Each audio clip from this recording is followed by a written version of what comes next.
Hola, ¿qué tal? ¿Cómo están? Me da muchísimo gusto que estemos juntos ya empezando este 2024 y quiero desearte muchas felicidades. De verdad, de parte de mi corazón es que este año sea un año grandioso, sea un año maravilloso para ti, para toda tu familia, para tus seres queridos. Y bueno, yo quiero empezar esta primera enseñanza del 2024, esta primera predicación que tengo del 2024. ¿Sabes?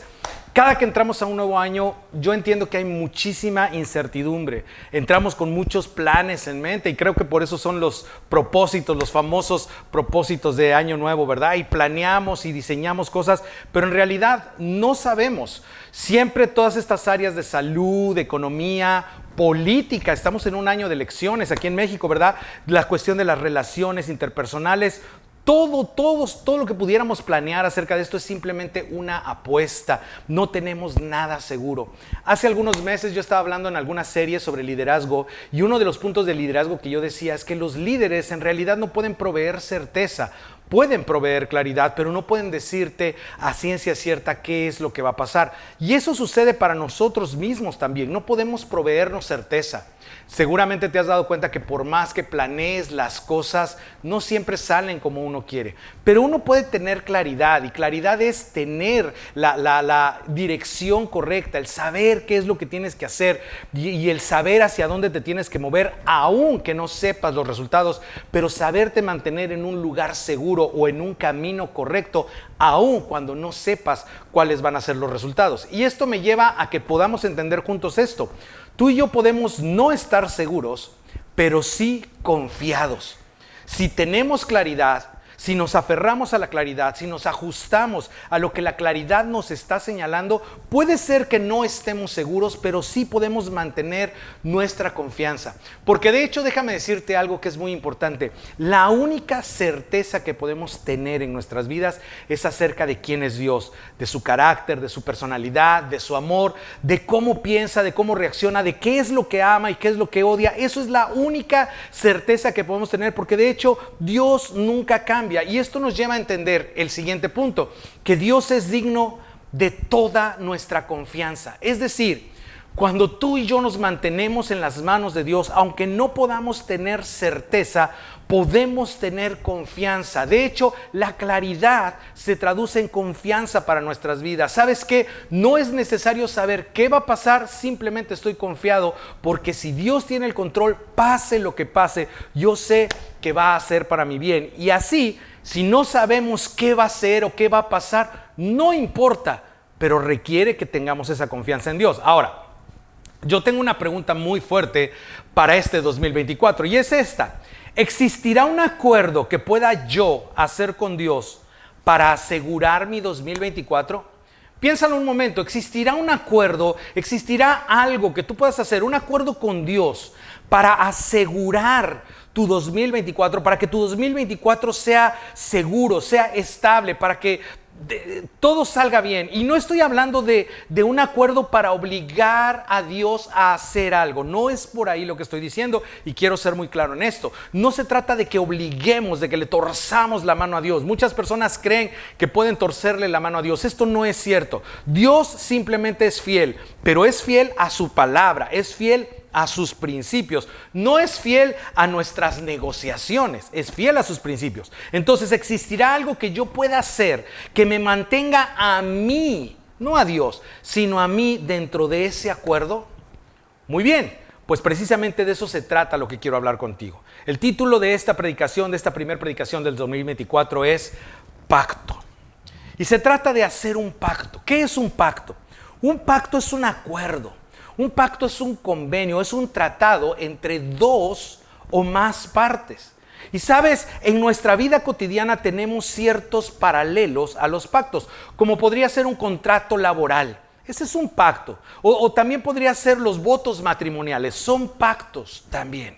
Ahora, cuando vemos las Escrituras y cuando vemos el Nuevo Testamento y cuando conocemos algunas cosas acerca de cómo Dios obra y lo que Dios ha hecho por el hombre en ese amor tan grande que tiene por nosotros, nos damos cuenta que Dios ha decidido relacionarse con nosotros de ese modo, por medio de pactos o por medio de acuerdos. Y en estos acuerdos siempre lo involucran a Él Y siempre nos involucran a nosotros. Algunos les llaman promesas, pero todas promesas tienen condiciones. Dios dice, yo voy a hacer algo, pero tú tienes que hacer esto. Déjame ponerte algunos ejemplos. Dios dice, yo seré tu Dios, pero tú serás mi pueblo. Es una responsabilidad bilateral. U otra cosa que podemos ver en el Nuevo Testamento es como tú y yo hemos sido adoptados como hijos de Dios. Y la adopción definitivamente es un acuerdo legal entre varias partes. Ahora, no quiero que esto suene a conveniencia o a una doctrina de la prosperidad. No voy hacia allá. No es eso. Pero lo que sí es que tú y yo sepamos que podemos hacer pactos, que podemos hacer acuerdos y que de hecho ya hay un pacto eterno que hemos hecho, que Dios ha hecho con nosotros, donde tú y yo podemos tener esta claridad para vivir confiados en el Señor. Y déjame ponerte un poco en contexto esto. Hace 2000 años más o menos, no, menos de 2000 años, ya habían pasado más o menos unos 60, 70 años de la resurrección de Jesucristo, y había muchos judíos que se habían vuelto creyentes en Jesucristo, habían decidido por el cristianismo, habían renunciado a la religión judía. Pero resulta que muchos de ellos estaban viviendo en Roma y estaban viviendo en tiempos del emperador Nerón.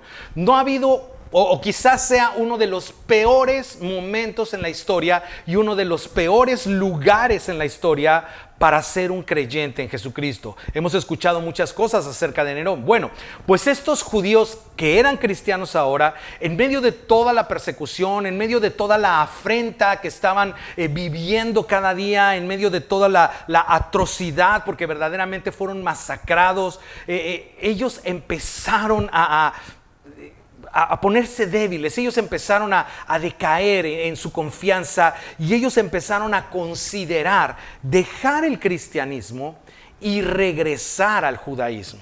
Ahora, ¿qué sucedió en ese momento? Se levanta un autor, no sabemos quién es, sabemos que no es Pablo, posiblemente fue un discípulo de Pablo, seguramente era alguien que conocía a los apóstoles, pero no tenemos el nombre de este autor, y les escribe, este autor misterioso, les escribe una carta que ahora tenemos en las Escrituras, que se conoce como la carta a los Hebreos. ¿Okay? Y esta carta es impresionante porque esta carta lo que hace es animar a estos judíos cristianos a que no renuncien a su fe en Jesús, y lo hace de una manera increíble. Lo hace comparando a Jesús con todas las cosas que ellos veneraban o consideraban importantes en el judaísmo, y mostrándoles cómo Jesús es muy superior a todas estas cosas o a todos estos personajes. Pero bueno, el punto es que este autor, este hombre o mujer, no sabemos realmente, este autor de la carta de los Hebreos, en uno de los pasajes les da una palabra de confianza.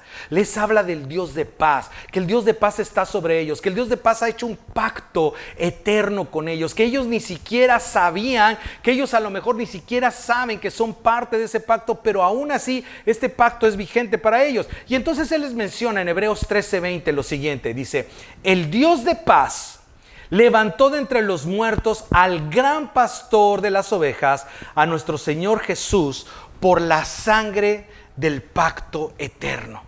Mira, antes de entrar a la enseñanza en profundidad, quiero resaltar varias cosas. Primero, es impresionante que el autor de los Hebreos a lo que está haciendo referencia es a la resurrección de Jesucristo.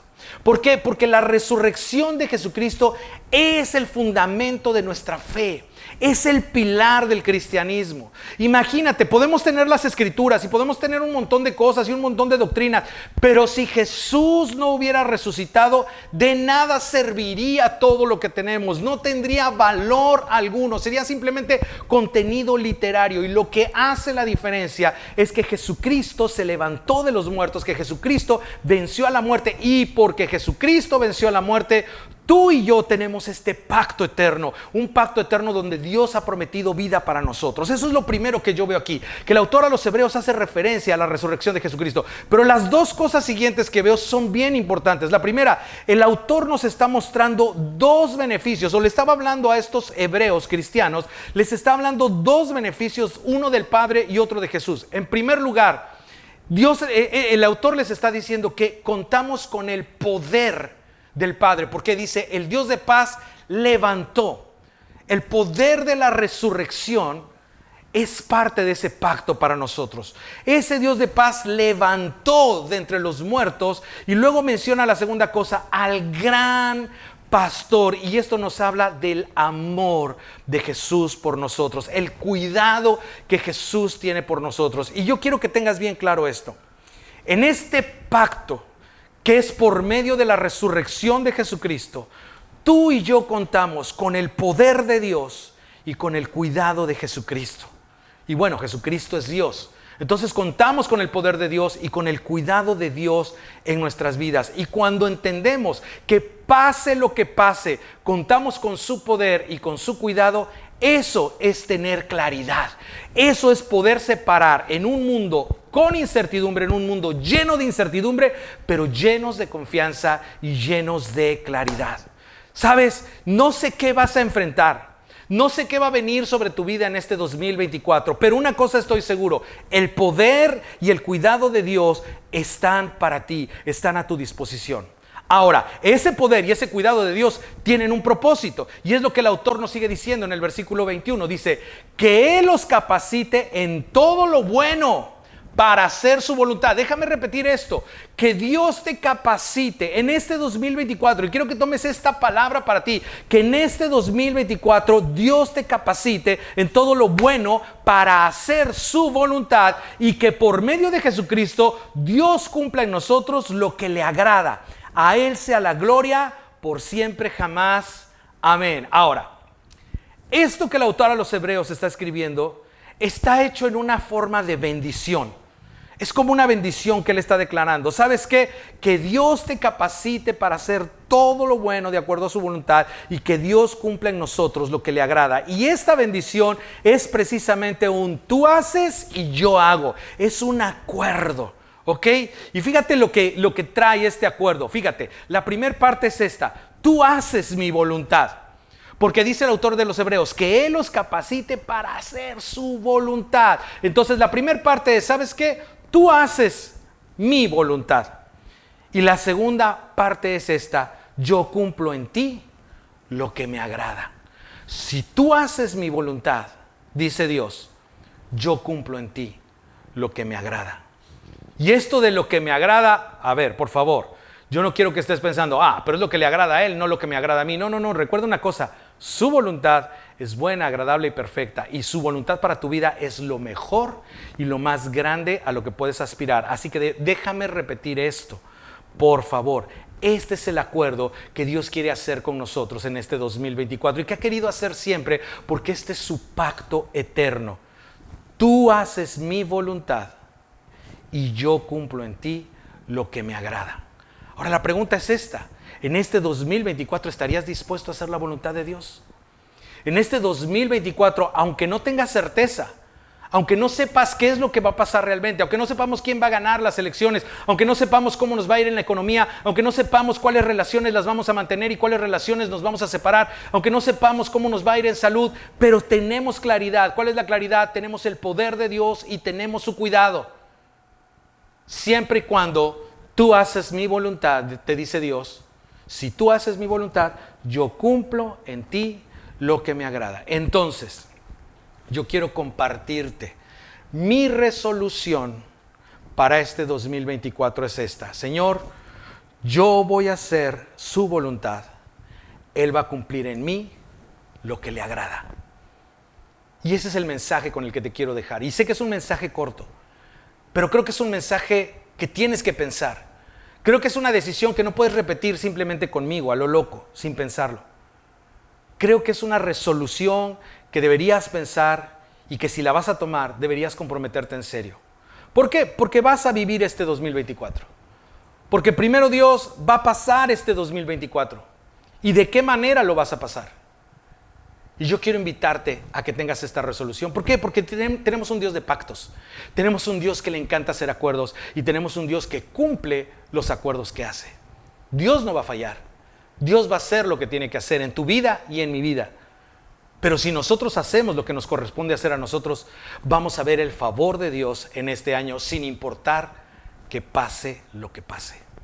De nuevo quiero desearte un muy feliz 2024, pero más que esto, quiero desearte un muy resuelto, firme año 2024.